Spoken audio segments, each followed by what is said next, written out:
The Board of Education meeting, September 12th, 2023. I ask you to please stand for the salute to the flag. I pledge allegiance to the flag of the United States of America and to the republic for which it stands, one nation, under God, indivisible, with liberty and justice for all. Okay, please note the emergency exits behind you and on each side of us. Right now, I make a motion for the approval of the order of agenda. Motion. Second? Second. All those in favor? Aye. Motion passes. Thank you very much. Clerk's report. Be it resolved, the Board of Education accepts the minutes of the business meeting held 8/22/23. I need a motion for approval of the minutes. Motion. Second? Second. All those in favor? Aye. Motion passes. Thank you. Second approval of minutes. Be it resolved that the Board of Education accepts the minutes of the special meeting held 9/7/23. Okay, a motion for the approval. Motion. Second? Second. All those in favor? Aye. Motion passes. At this point, we have public comment on agenda items only. Okay, thank you very much. Right now, we have our Superintendent of Schools, Mr. Lars Clemenson.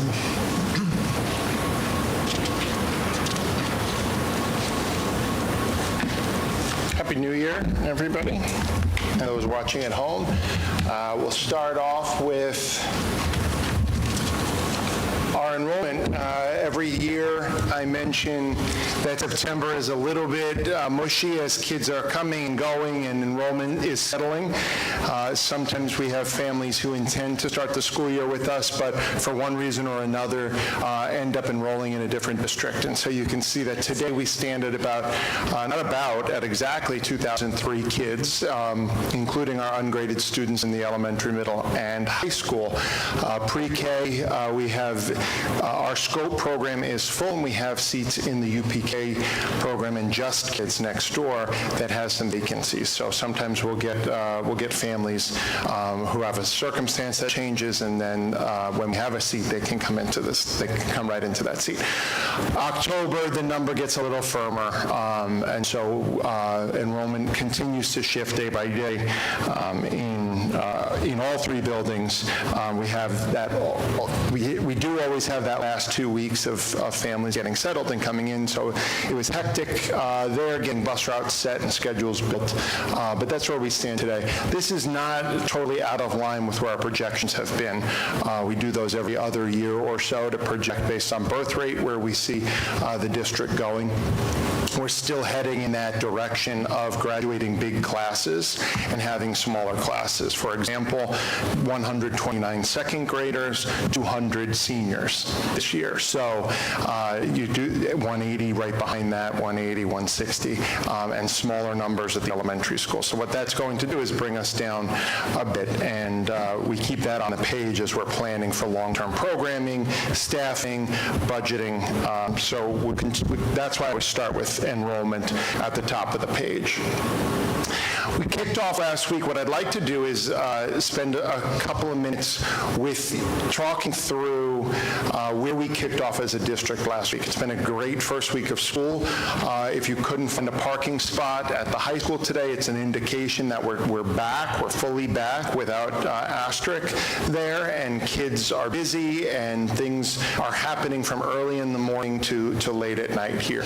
And so we kicked off the Superintendent's Conference Day, also known in some parts as Lars Day, right after Labor Day with our staff, right before kids came.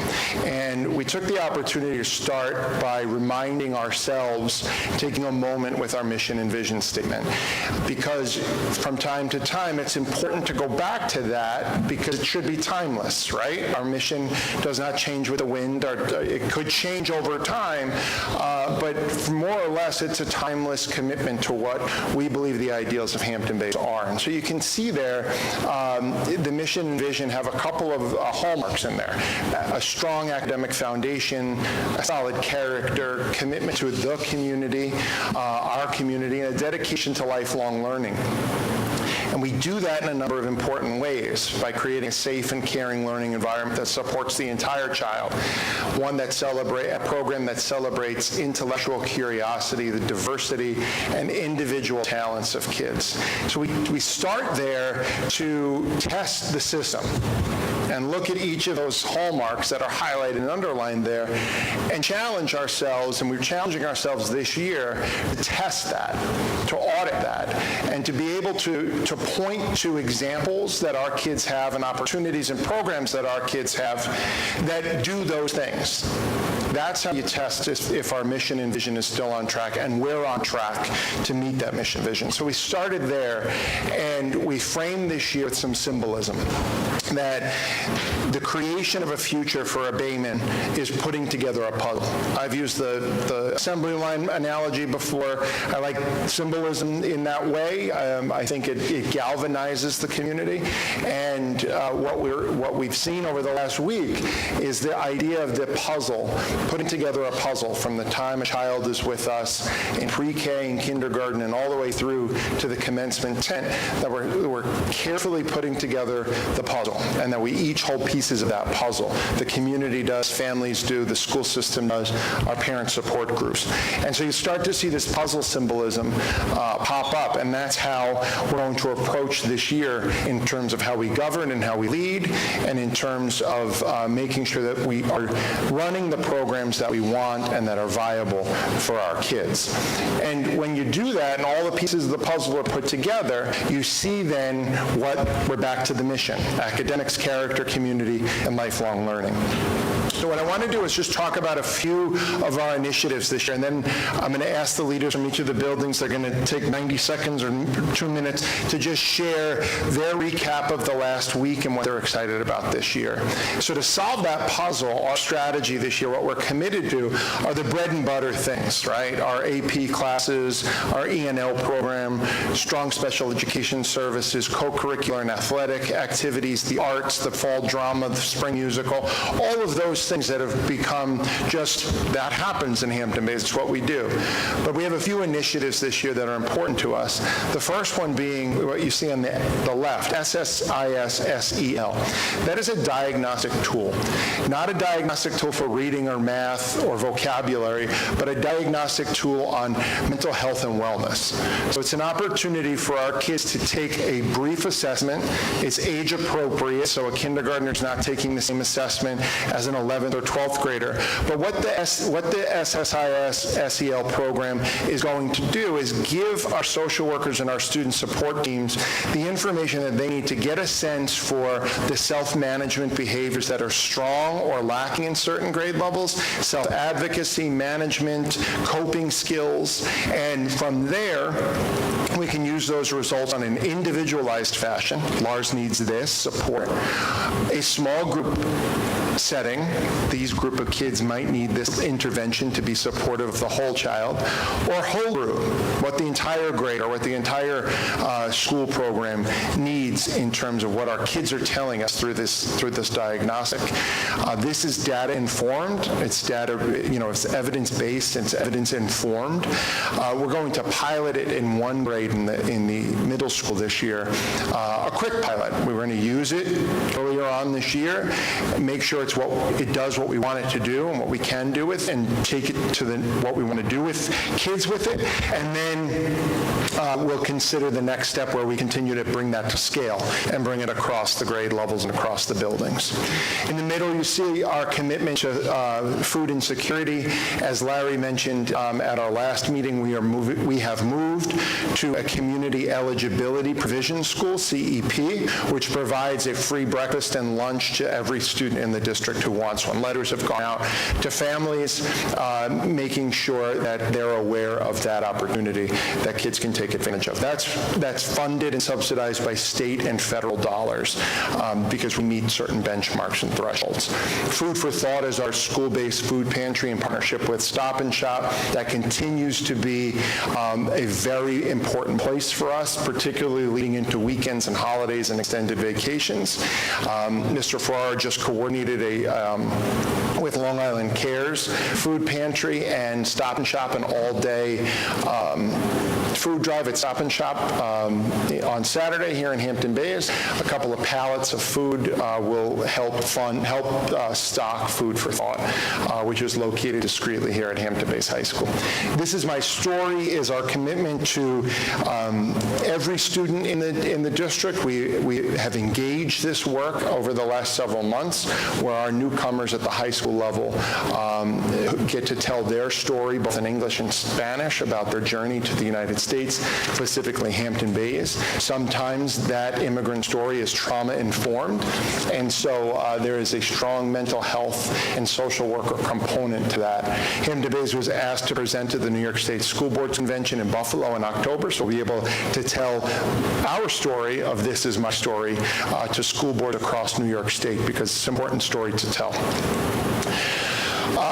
In the vein of continuing to build strong students, we are building out the Seal of Civic Readiness. So we've had the Seal of Biliteracy, an endorsement on a student's diploma that endorses them as being biliterate in 2 languages. We had our first triliterate student this year, Sophia, graduate.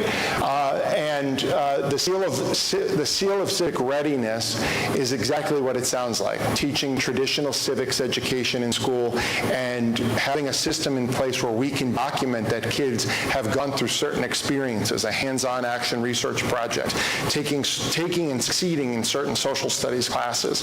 That endorsement then comes onto the diploma that they've engaged with civic readiness in the United States, that they've engaged news literacy and how to discern information and be critical consumers of information.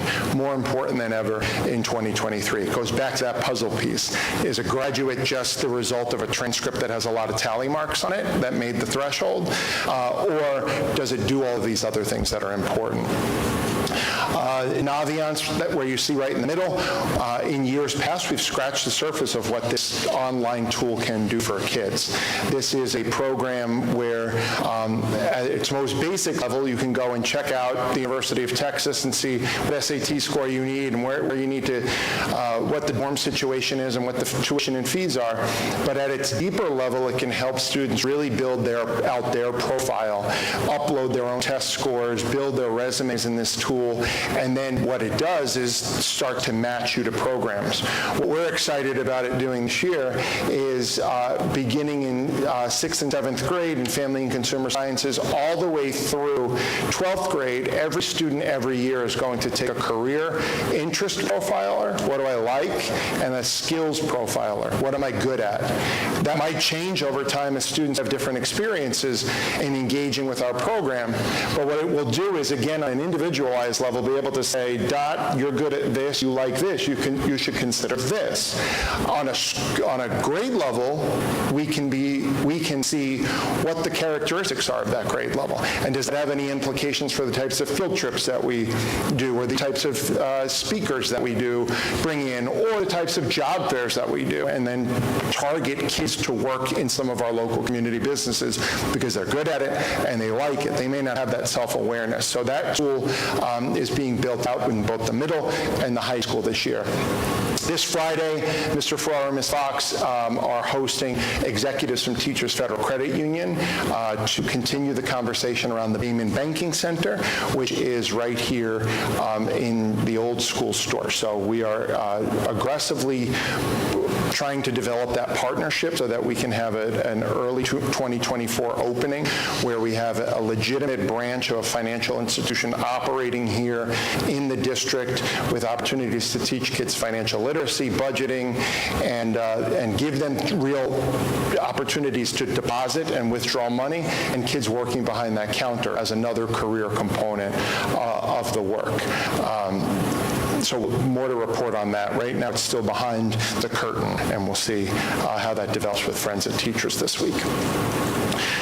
Lots of work going around the campuses. It was a very busy construction summer.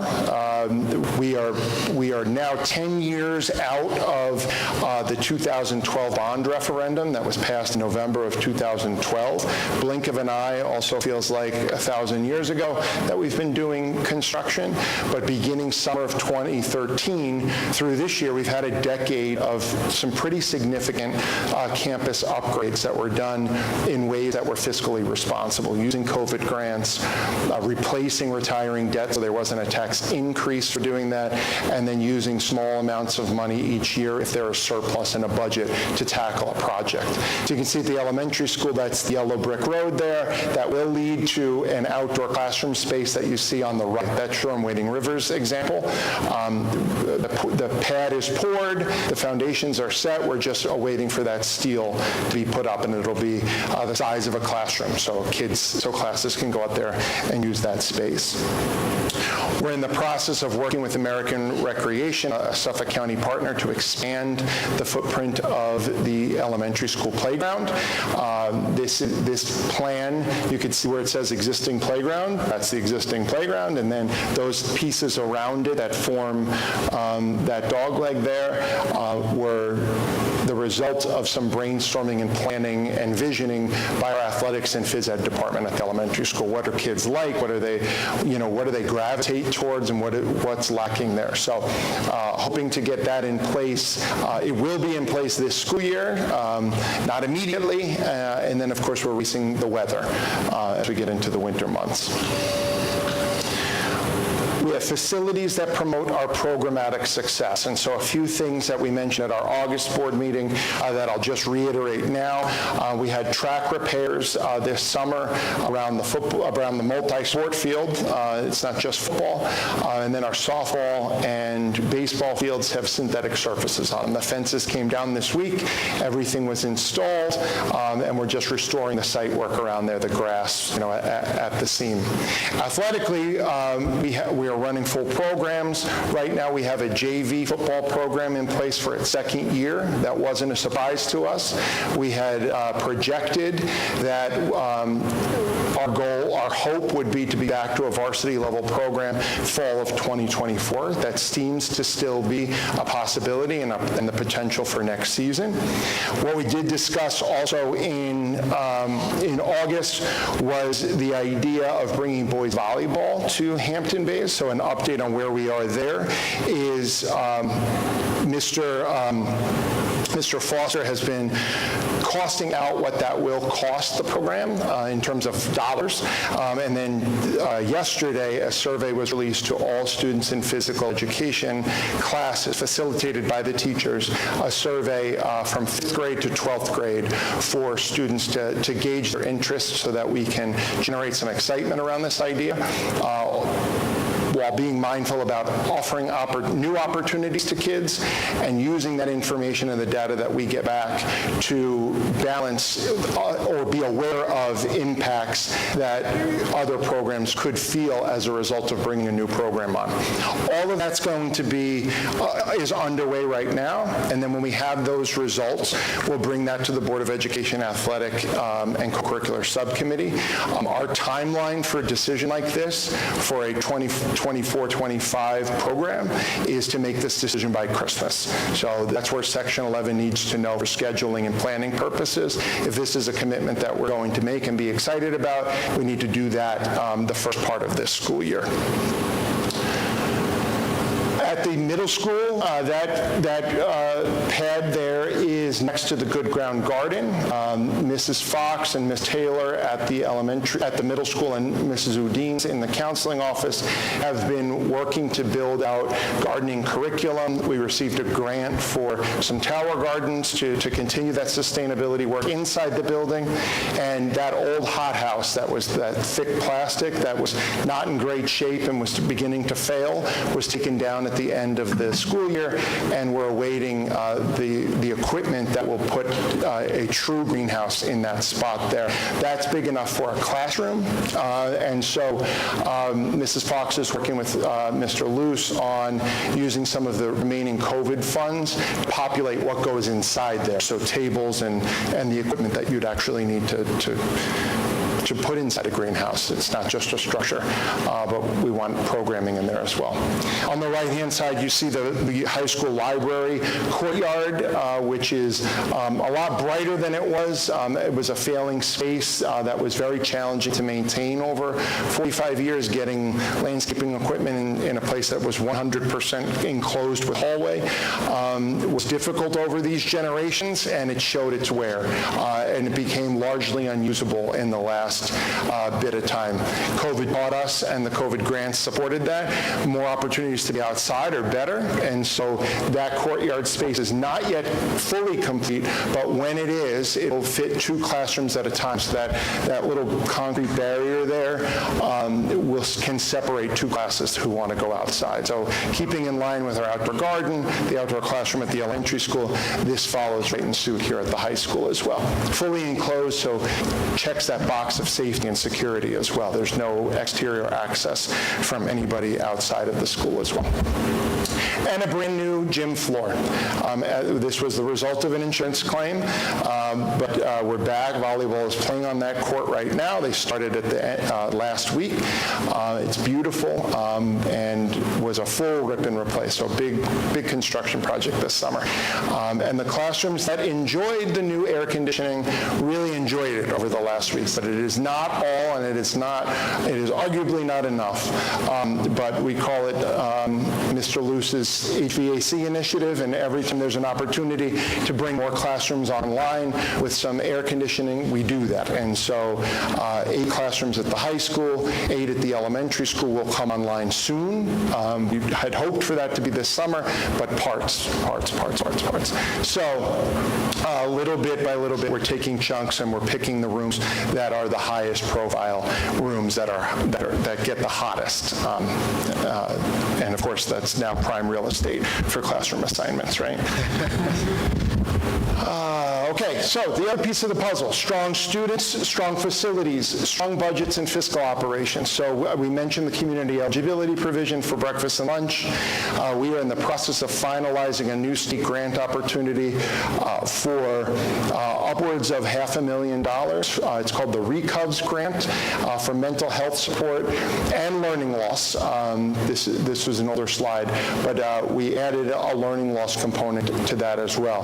The COVID grants will expire. The first one expires at the end of this month, and then the last COVID grant expires September 30th of 2024. What that means is the things we purchased on those grants we've come to love. We knew this would happen. We knew there would be that cliff. And so the conversation around what happens in those programs is onboarding it to the general fund. So are there things that we do there that we don't need to do anymore that we can replace? Or are there other streams of funding that we should go out and seek? So we're aggressively seeking this grant, which would extend the mental health supports and a lot of the tools and extra AIS and summer school enhancements that we've put in place for another 2 years. And so we'll continue to live that way so that these are state dollars and federal dollars. They're not local dollars. We like when we spend someone else's money on those things. We continue to maintain healthy reserves and stay within the tax levy cap since its inception, and then full state aid funding. We had advocated for many years, and we got that over the finish line last year, and then maximizing the use of those grants. Strong kids, strong buildings, strong budgets, strong partnerships. So you can see this. There'll be a quiz on this. You'll need to name all 74 of them. Scholarship benefactors and partners in the community. These are not vendors. We pay things. We pay money for things. These are partners of ours who show up and say, I have a resource that will benefit your kids. So we cherish these partnerships because they do great work for us, which we couldn't do without them. And so we'll be celebrating these partners throughout the year. We'll celebrate our scholarship benefactors that came in with a record $230,000 in local money this year. That was in the summer newsletter to thank those benefactors for their investment in our kids. And that is an important piece of the puzzle to creating that Bayman graduate. And then the enduring institution. None of us are getting younger, and there'll be a time when these conversations are had by a different group of people. We want to make sure that as an institution, we're not recreating the wheel. Sometimes we have to recreate things that are obsolete, inefficient, nobody wants to do them anymore, they're not working anymore. Then we recreate. But when someone stops pushing the boulder up the hill, the enduring institution ensures that that boulder doesn't roll backwards, back down the hill. And so 3 steps that we're taking this year to create that style guide where the consistent HB behind you, Bayman, is what you see wherever you go. You go and buy a Coke, you know that the can of Coke doesn't change, right? That the HB brand is something that's reliable and something that's recognizable. So the style guide, you'll start to see some uniformity in the colors we use. You can even see around this horseshoe here, there's different shades of purple. There's Barney purple, there's Grimace purple, there's lavender, there's all sorts of purple. So you get into some weeds with specific colors like that. The style guide's going to help keep us on the rail. A lot of work in cybersecurity, making sure that our firewalls are strong, our authorizations to access our cyber network is solid. Every report, every media article, every expert tells you it's not a matter of if you have a cyber challenge, it's when. How many times do you get someone on Facebook telling you, don't accept a message from me, I've been hacked, someone's trying to be me and create a cloned account. The same is true here, and we have a lot of important information. So cybersecurity training and ongoing training is a core component of what's happening this year. And then families should have already started to enjoy the new platform, Parent Square. It's consistent, it's efficient means of communication, it's app-driven or computer-based driven. It's the new way we'll do phone blast, text messages, and emails. The beauty of this system is that it is user-friendly and determined by the user. So over 100 languages are built into Parent Square, so a parent can opt to receive their information in the language that's preferred for them. We don't have the responsibility of translating it. Parent Square does that on the receiving end in Polish, in Spanish, in whatever language a family chooses. And so we'll start to see more and more teachers and parents use this, and administration as well. This is our effort to also get away from text messaging, the Remind app, and bring all of our communication into one place. When we do all of those things, the puzzle fills itself in. And then we remember that what starts in kindergarten, in Mrs. Culhane's colleagues here east of Jones Road, quickly becomes graduates, and everything in between is important to fulfilling that puzzle. So that's how we started the year. So I wanted to start that with you, share the goals the leadership team and the faculty and staff have that personify the expectations and goals that you have set. So Thursday, June 27th, mark your calendars. It's a Thursday night at 6:30, sunset graduation under the tent on the west lawn there. The question that we'll continually ask ourselves, what truly matters? What puzzle pieces do we have that fulfill the picture? Which ones don't we have that we need to put into place? And what piece do I contribute? I'll ask the PTAs that this year. We asked our faculty and staff that. We're asking our students that. We'll ask our alumni that question, and our community partners that you saw on that slide there. So our motto this year is that every piece matters and every second counts. And that's how we will message and operate through the year. That is the report. I'll take any questions from the board if anybody has any, and then we'll be off to the races for the school year. Yes. No, thank you. All good? As usual, one breath. What I'd like to do is ask our principals. We'll start with Mr. Meyer to welcome you back to the new school year. Thanks, Mr. Clemens. Thank you. All right. I wish I could say to give you a report about the first grade of school on, but of course, school planning starts over the summer, and we had a lot of important activities going on at the elementary school over the summer. Our kindergarten screening process took place where we took our newest kindergarten students in, evaluated them, and got them ready to be placed for our classes this year. We also conducted a UPK meet and greet. We had two for our AM and PM classes, and then moved on to our kindergarten meet and greet program. New teachers were in the building with their mentors in early. All faculty was in early, setting up their rooms and getting ready for the new year. All faculty always focused on two very important things: learning and caring. Learning and caring. And that's all what they're working on as they're in early, setting up their rooms, reviewing their class rosters, and getting ready to have a successful year. Always focusing on no child going without. No child going without. And that was a very important initiative this summer, as we were very fortunate that Mr. Clemenson, through his relationship with Hampton Hospital, was able to get us tons and tons of school supplies donated. And we were able to make sure every student this year that needs school supplies, we have them. Mr. Ferraro was also able to write a grant and get us full backpacks for students. So we had all these available resources as new students come into the school, and any student that's there that needs it. Again, making sure no student goes without. As we rolled into our first day of school, our life skills program was so happy and so grateful to see their new classroom. Absolutely. Not necessarily a new classroom, but a redesigned classroom. And they were so grateful for it, and it was great to stop by and see the kids so excited, the teachers and staff so excited in there. So it was just a great thing to see our Life Skills Academy with a really fresh look at classroom, with everything they need inside the room. As Mr. Clemenson had mentioned, our free meals for all has taken off beautifully from the beginning, making sure every student has the opportunity for 2 meals a day. It's been going really well.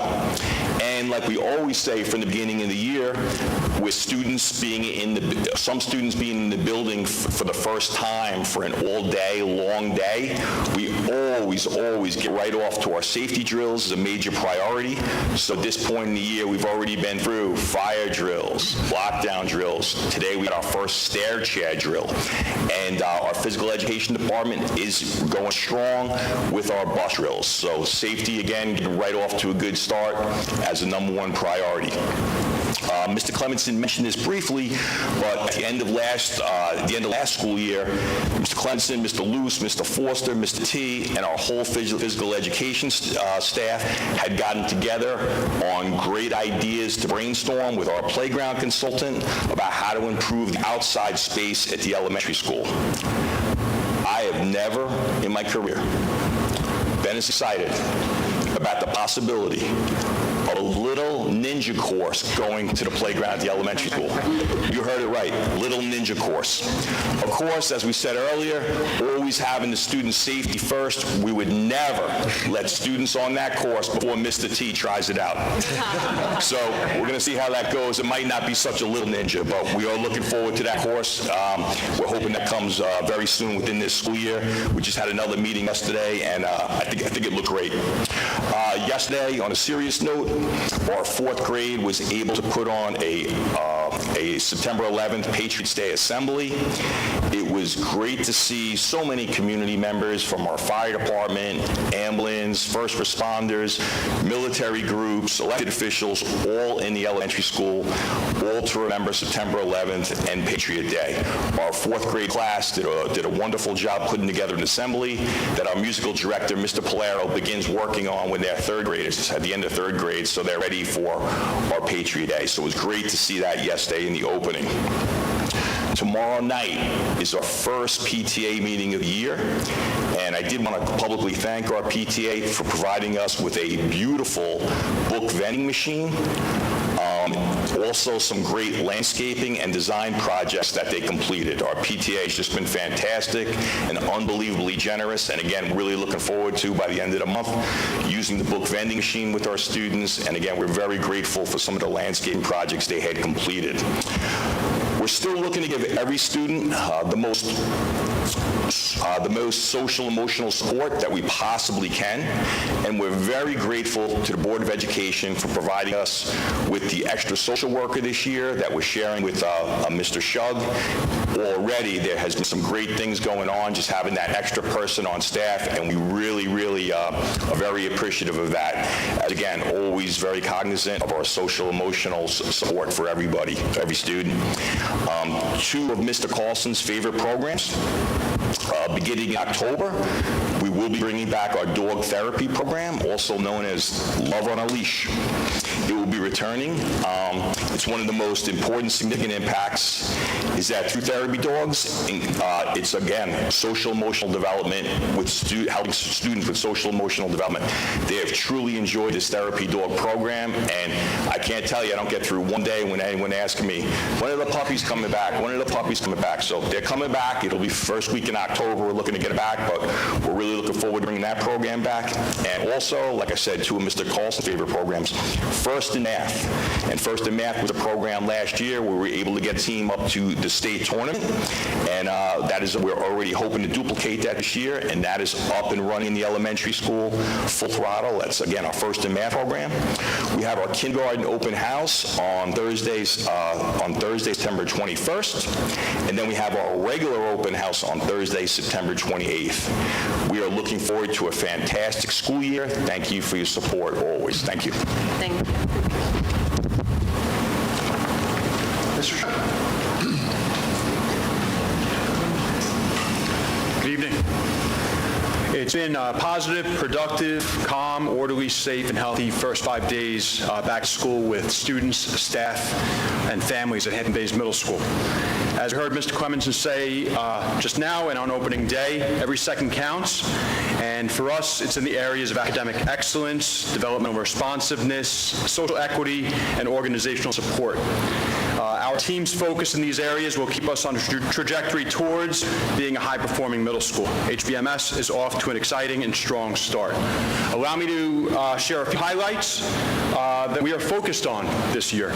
Number one, our master schedule, intentionally designed by Dr. D and our master scheduling team, with lots of teacher input, is focused on unlocking student-centered opportunities for every adolescent.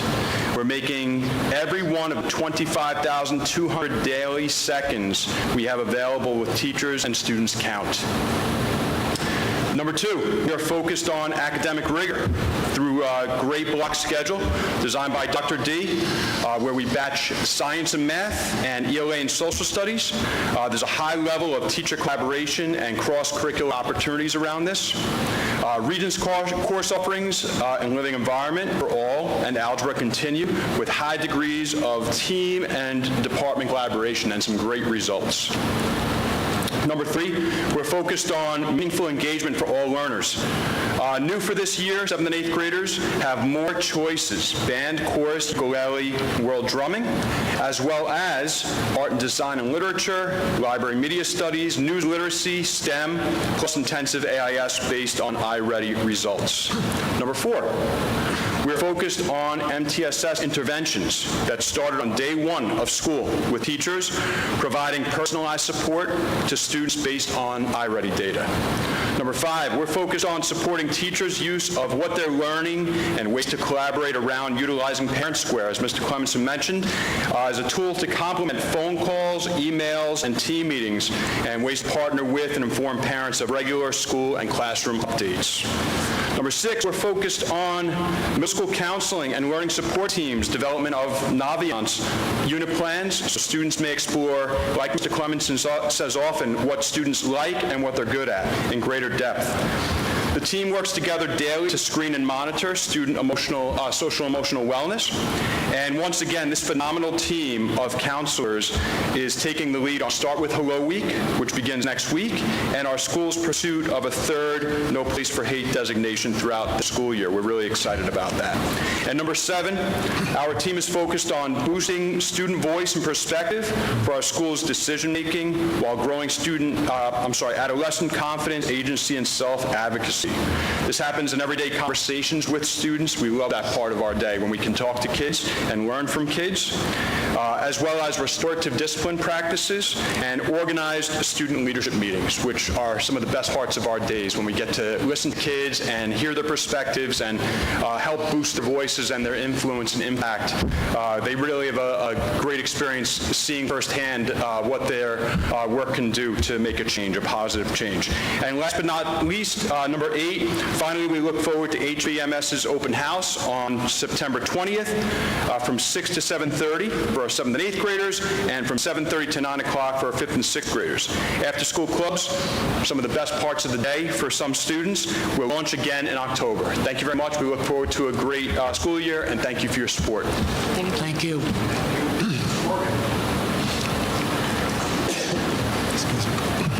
Good evening. I was told assistant principals get half the amount of time as the principals, so I'll be brief. The high school's having a really great start to the school year. Through the use of Parent Square, communicating the great news of Hampton-based high school and all the information parents need to reach them in a timely manner has been streamlined and been made even more efficient than programs we were using previously. This week, we've been thinking about our safety drills, which are taking place later in the week. We just finished up a very successful picture day. You'd be surprised how effective a company can be to take over 600 photos in 2 days. Mr. Richard has been leading sessions in senior seminar. Rumor has it seniors are anxiously awaiting to hear from Mr. Clemenson and Mr. Ferraro later this month. I will also be addressing how students can develop their elevator pitch and be prepared for our college fair that is being held on September 28th. Last year, we hosted over 70 colleges in all branches of the military, and this year we are looking to surpass that number. Mr. Richard and I have also been meeting with seniors individually to discuss their senior privileges. Our main office has been packed with seniors trying to get their parking spot or to get their early leave or to get their lunch privileges. We are also actively working on an event where seniors will be able to paint their parking space, and once again, sorry, Mr. Luce. This Friday, we have our first advisory session, and we will also be hosting representatives from Teachers Federal Credit Union for a tour of the newly constructed Damon Banking Center. As Mr. Clemenson mentioned, our other construction projects here at the high school are moving along. The courtyard renovation looks to be in its final stages, and the baseball and softball fields are nearing completion. Teachers and students and myself have been enjoying the newly installed AC units in that hallway, and the senior lounge has been furnished. Seniors have been spotted using that space during their lunch period. Not all seniors choose to leave for lunch, so it's a really nice space for them right by the auditorium. They say thank you. They're like, who did this? I'm like, thank the board. Sports are well underway, and teams across the board are celebrating victories and improvements from last year. Our newly renovated front gym floor is ready to host many girls' volleyball games this season, and we just had a great turnout for the JV football game last night. Next week, we are happy to host the open house here on Thursday, September 21st, and on Friday, we will be hosting informational sessions for all grades regarding the dangers of vaping that will be led by Dr. Dewey. Our eyes are shifting quickly towards October, as we will be hosting an SAT on Saturday, October 7th, and then we move quickly into homecoming week, which will certainly be an exciting time for everyone in the community. In October, we will also be bringing our junior class to Washington, D.C. Needless to say, very busy but truly incredible days ahead of us. Thank you. Thank you. Thank you. All right, thank you. Thank you, everybody. That is my report. Thank you. Thank you, Mr. Clemenson. On behalf of the board, I would like to commend the principals, the assistant principals, the entire administration for your strong, positive start for the new year, the 23-24 school year. And we all thank you for your passion and commitment to our students. We are HB Strong. Thank you. Moving on. At this point, I would like to do a consent motion for 4A through 4D. Motion. Second? Second. All those in favor? Aye. All those opposed? Motion passes. I need a motion for Student Services 5A. Motion. Second? Second. All those in favor? Aye. Motion passes. I need a consent motion for personnel 6A through 6J. Motion. Second? Second. All those in favor? Aye. Motion passes.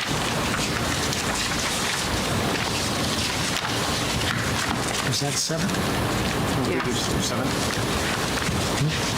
Oh, we did 7, okay. So public comment? Okay.